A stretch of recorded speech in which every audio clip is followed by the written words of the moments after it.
Hola, ¿qué tal? Qué gusto verlos aquí. Yo soy María Scherer y hoy vamos a platicar con Dulce María Sauri. Ella es diputada, presidenta de la mesa directiva y fue presidenta nacional del PRI. Dulce María, qué gusto tenerte aquí. Muchas gracias por platicar conmigo para Latinos. Y muchas gracias por la invitación.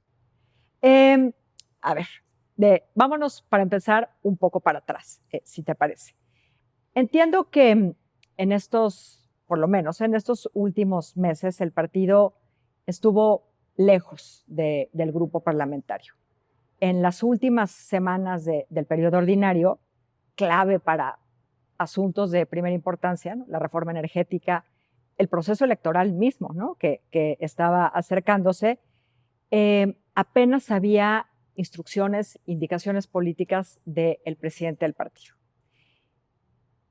Desde este lado, Dulce María se percibía como, por decirlo de alguna manera, como plástica, como cierta orfandad de los grupos parlamentarios. ¿Cómo lo viviste tú?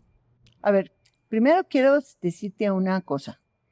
Cuando el PRI ha sido oposición, es decir, no ha estado en la presidencia de la República de 2000 a 2012 y a partir de 2018, la relación entre los grupos parlamentarios y la dirigencia nacional del PRI es una relación de comunicación, no de subordinación.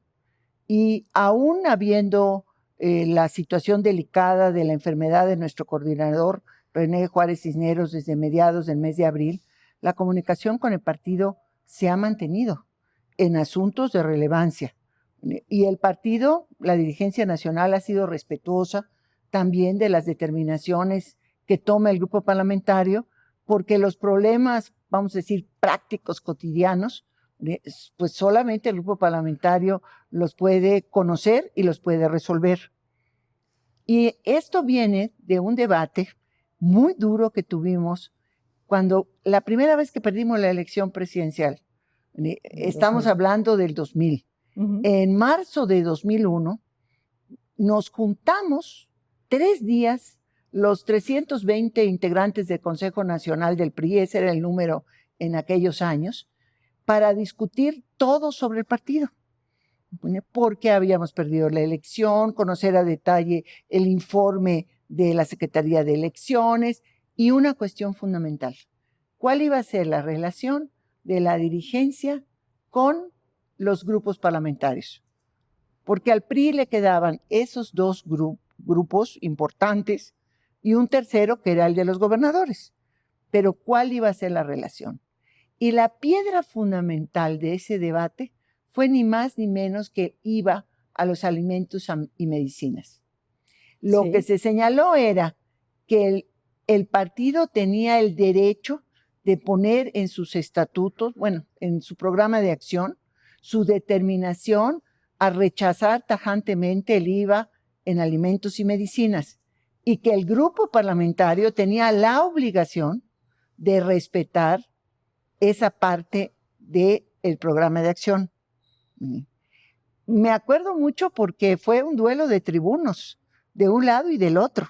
Ni más ni menos que Beatriz Paredes y Enrique Jackson, que encabezaban los grupos parlamentarios de diputados y senadores, María Esther Sherman, la propia Laura Alicia Garza Galindo, que lamentablemente falleció, del otro lado, diciendo, no, el compromiso del PRI es no al IVA en alimentos y medicinas y lo vamos a sostener. Ahí fue la primera vez que entendí que la relación partido-grupos parlamentarios era una relación de comunicación, no de subordinación. O sea, ahí, digamos, se transformó para siempre. Efectivamente. Hay otros, voy a volver por allá, Ujú. por ejemplo, con la relación entre gobernadores y los diputados, pero ahorita llegamos allá. Entiendo que hasta ahora los legisladores salientes no se han reunido con el presidente del partido, y que él está más bien concentrado en lo que viene. Y se percibe también, y corrígeme si estoy equivocada, una especie de resentimiento, entre otras cosas, porque figuras, ahorita tú hablabas de algunas figuras, ¿no? Otras figuras que estaban en el Congreso, tú entre ellas, no pudieron reelegirse y sobre todo, creo que más allá de la reelección o no reelección, es que no se definieron criterios, digamos, para decir estos personajes o los legisladores en estas condiciones pueden reelegirse, estos sí, estos no. ¿Por qué hizo eso? Sé que sucedió en todos los partidos, no solo en el PRI, pero te pregunto a ti, en el PRI, ¿por qué sucedió eso? ¿Por qué sus cuadros más destacados no pudieron reelegirse? A ver, déjame también plantearte algo de números. Estamos cerrando la legislatura, 49 diputadas y diputados del grupo parlamentario del PRI. En números así redondos, 25 fueron alguna forma de elección en el 6 de junio. 14 fueron a la elección o a la consecutiva para volver nuevamente a ser diputados federales. Y los demás en distintas posiciones locales. Hubo candidatos a diputados locales, a presidentes municipales, pero 25. En mi caso particular, antes de que empezara el proceso, yo señalé que como presidenta de la mesa directiva, yo no iba a optar por la reelección porque consideré que el manejo de la situación nos íbamos a un acto inédito por casi 90 años en la vida parlamentaria, como era la elección consecutiva, y además nos íbamos sin reformas de ley que requerían una serie de acuerdos, y yo no podía ser en ese sentido jueza y parte. Y por eso dije, yo no voy. Ahora bien, lo que señalas es absolutamente cierto. Ni el PRI ni ningún partido político tiene en este momento que dar cuenta de por qué razón elige a unos diputados para postularlos nuevamente y a otros no. Porque se ha tergiversado el sentido de la elección consecutiva.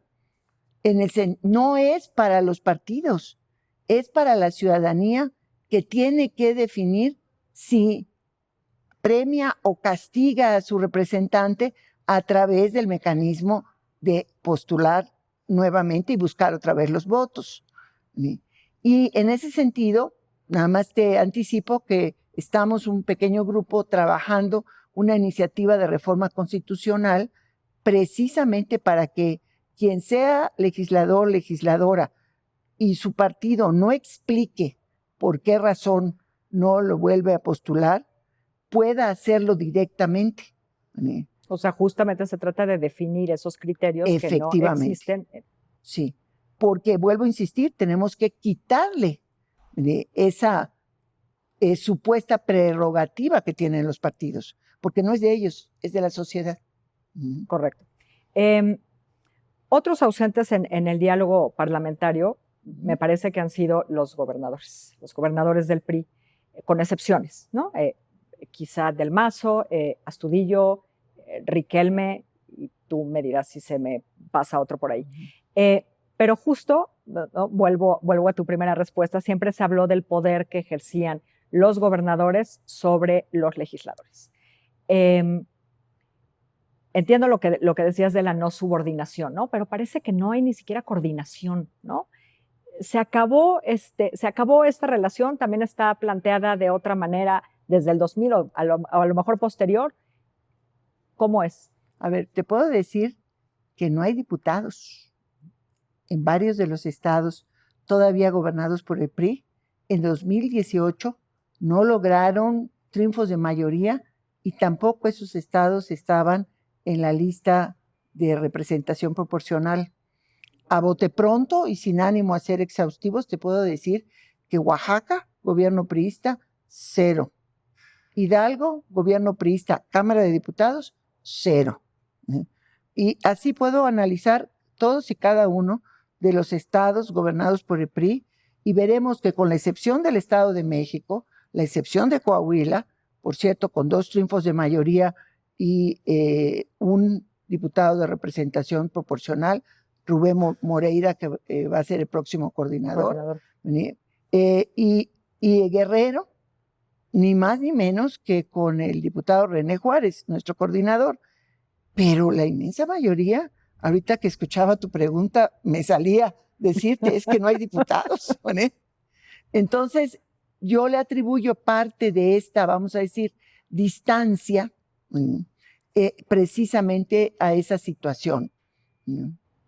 Ahora, estos son unos estados, pero hay otros donde sí había diputados.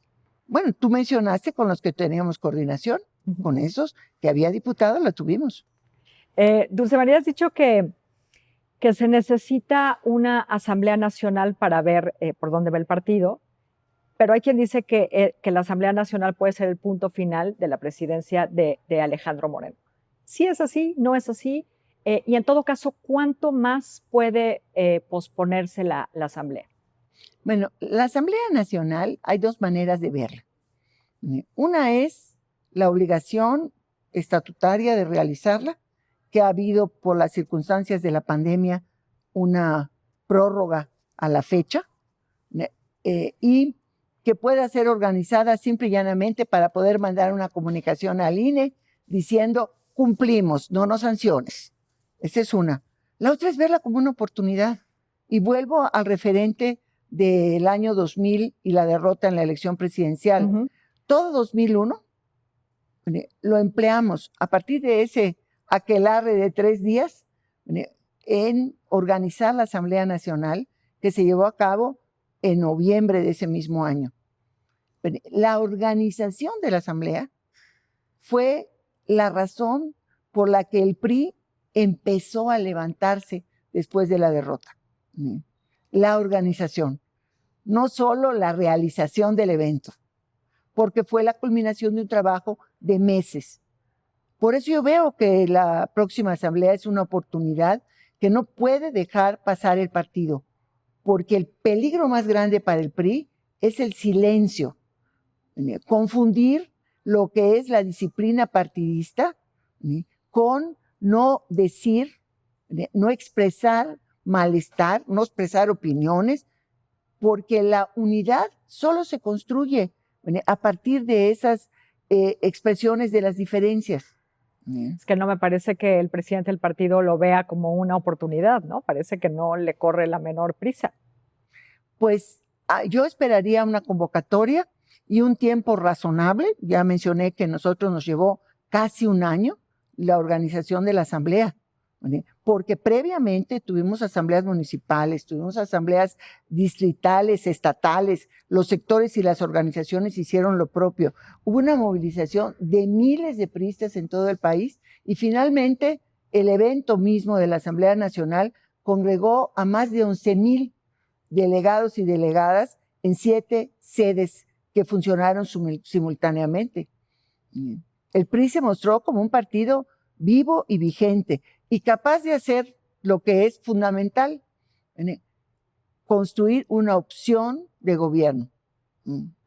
De hecho, tú, si no me equivoco, señalabas, ¿no?, que algo así, ¿no?, que la modernización económica del país, ¿no?, en el sexenio de Peña Nieto no lo había acompañado como la modernización del partido, ¿no?, que correspondía.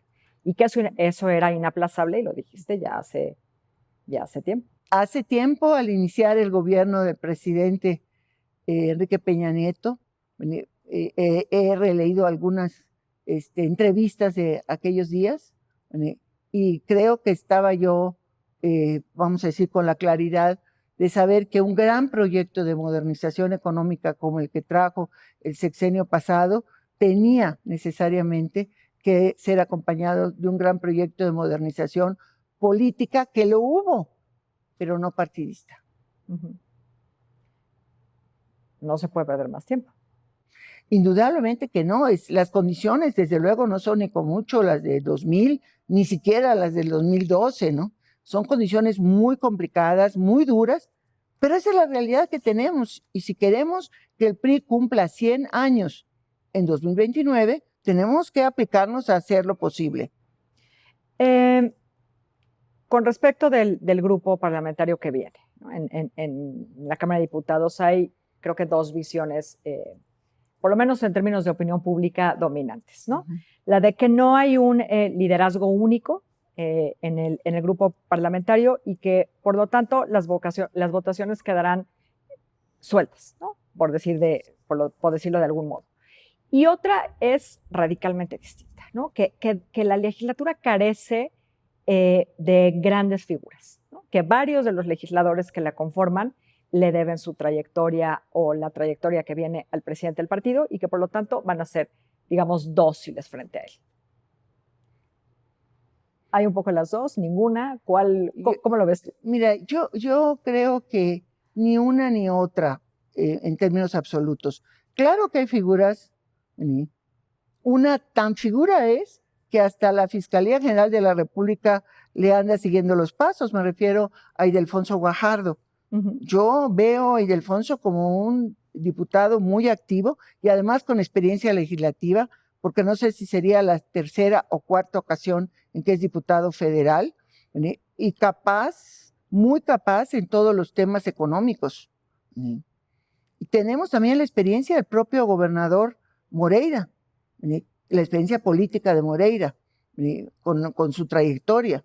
Entonces, la secretaria general del partido, que también es una mujer con experiencia parlamentaria, ¿verdad? Y es una figura política en el PRI, pero yo diría que también en el escenario político nacional, ¿no? A ver, perdón, Dulce María, porque tú mencionas a ellos dos, ¿no? A Moreira y a la Secretaría General. Pues los dos, Moreira podrá ser coordinador, ¿no? Y ella es la Secretaría General, pero no son tribunos. Mira, posiblemente, pero no hay nada que no se pueda salvar con una buena escritura de una intervención. O sea, tribunos en las legislaturas generalmente son pocos. El propio presidente del partido, ¿no? Es el líder del partido, pero no es un tribuno. Sí. Y el presidente del partido es diputado de la próxima legislatura. Bueno, entonces, mi posición frente a esto, a mí me gustaría como priista ver que después del 1 de septiembre que se conforma la legislatura, el presidente del Comité Ejecutivo Nacional y la secretaria general solicitan licencia para separarse del cargo y atender plenamente las necesidades del Comité Nacional del PRI. Que no son pocas. Muchas. Bueno, alguien me va a decir, bueno, tú eras senadora, ¿verdad? Y fuiste senadora y presidenta del Comité Nacional. Vuelvo a insistir, sí, pero eran condiciones, vamos a decir, políticamente diferentes en que éramos mayoría en ambas cámaras. Lo éramos en el Senado. Por cierto, con un número equivalente al que actualmente tiene Morena, 60 senadoras y senadores éramos del PRI. O sea, ¿sí dirías que el PRI está, digamos, en un momento como de emergencia? Desde luego que sí. Emergencia, urgencia, un momento, vamos a decir, de definiciones en que pueden llevar con esfuerzo, dedicación y trabajo a que salga adelante buscando su centenario, o puede sumirlo en lo que es el mayor riesgo que corre el PRI para mí, que es la irrelevancia. Tú dijiste, declaraste que el PRI no iba a ser Judas, ¿no? No iba a ser el Judas de la oposición, ¿no? Que no iba a traicionar a la oposición. ¿Cuál es tu expectativa o cómo quisieras tú que se comportara esa bancada? Yo pienso que la bancada, y lo expresó hace unos días en una entrevista a Rubén Moreira, y coincido, el PRI no es el partido del no, sistemático y no por todo. No lo somos ni por nuestra raíz histórica, nuestra experiencia, nuestras mismas formas. El PRI tiene necesidad de mantenerse en la alianza, esta alianza electoral primero, que ya ha expresado su voluntad de ser legislativa en la próxima 65 legislatura, pero también tiene que construir su agenda propia. Y la agenda propia del PRI en la Cámara de Diputados tiene que provenir de las grandes definiciones que se tomen en la Asamblea Nacional. Por eso es tan importante darle contenido a la Asamblea Nacional. Pero si la última tardaron un año en prepararla, ¿no? Y el tiempo apremia. Sí, pero los primeros meses del primer periodo de sesiones, creo que hay suficiente claridad y contundencia de saber en qué es posible o cuáles son los espacios de negociación de la alianza con la mayoría de Morena y sus aliados, y cuáles simplemente no son transitables. O sea, eso está, creo yo, que ya muy claro en el debate previo, aun cuando estamos todavía a mes y medio de que inicie la legislatura. Te decía al principio que yo percibo cierto resentimiento, pero hay priistas que opinan que Alejandro Moreno, el presidente del PRI, perdió la oportunidad de formar en en este momento de emergencia para el partido un grupo parlamentario como de ensueño, ¿no? Como esas selecciones de fútbol que hacían con las estrellas de un lado y del otro, ¿no? Que podía traer exsecretarios, que podía traer a estos legisladores que han sido legisladores repetidamente, ¿no? En tus palabras, a varios guajardos, ¿no? Uh-huh. Y no es ese grupo parlamentario. A ver, mira, de alguna manera podemos ver lo que definió el PAN. El PAN trae varios muy destacados personajes del propio panismo a nivel nacional. Me refiero, por ejemplo, al exsecretario de Gobernación, Santiago Krill, por citar solo uno. El PAN tiene un número de diputadas y diputados que lograron la reelección, muy buenos. Te puedo citar así a bote pronto el caso de Patricia Terrazas Vaca, presidenta de la Comisión de Hacienda, y el mismo caso del coordinador parlamentario actual de Juan Carlos Romero Hicks. Morena tiene también un grupo de legisladores que tal vez no son tan conocidos, pero que tienen experiencia. Mira, por ejemplo, el presidente de la Comisión de Presupuesto, Erasmo González Robledo, fue reelecto. Está también la presidenta de la Comisión de Puntos Constitucionales, Aleida Alavés. O sea, van a entrar a la legislatura. Yo no sé si van a estar en las mismas posiciones, porque eso pues, es producto de la decisión de los grupos parlamentarios y luego del propio Pleno. Pero lo que sí sé es que ellos como personas tienen una gran experiencia. Entonces, sí, a mí me hubiera gustado ver a varios secretarios y secretarias del gobierno del presidente Peña Nieto en la Cámara de Diputados, pero de aquellos que saben que no hay figuras en la Cámara de Diputados. El pasado se queda atrás. Una vez que entras a San Lázaro, es un presente que tienes que construir, porque hay algunos, no en este caso, en esta legislatura, pero en ocasiones anteriores, que por haber sido secretarios, gobernadores o algo así, pensaban que ya tenían el sitio asegurado. No es así. Lo único que te lo asegura es el trabajo. ¿Bien? No tienen el grupo parlamentario que exige este momento. No puedo calificarlo, sería enormemente injusta con los que tienen grandes expectativas y van a llegar a partir del 1 de septiembre. A mí no me gustaría que dijeran que este grupo parlamentario que se va, el de la 64 legislatura, no estuvo a la altura de ser una auténtica oposición. Y créeme que lo he escuchado por varios lados y a mí me parece muy injusto.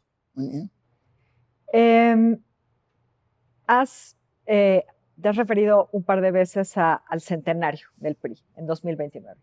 Algunos opinadores dicen que el PRI corre el enorme riesgo de ser, por lo menos en buena parte, absorbido por Moreno.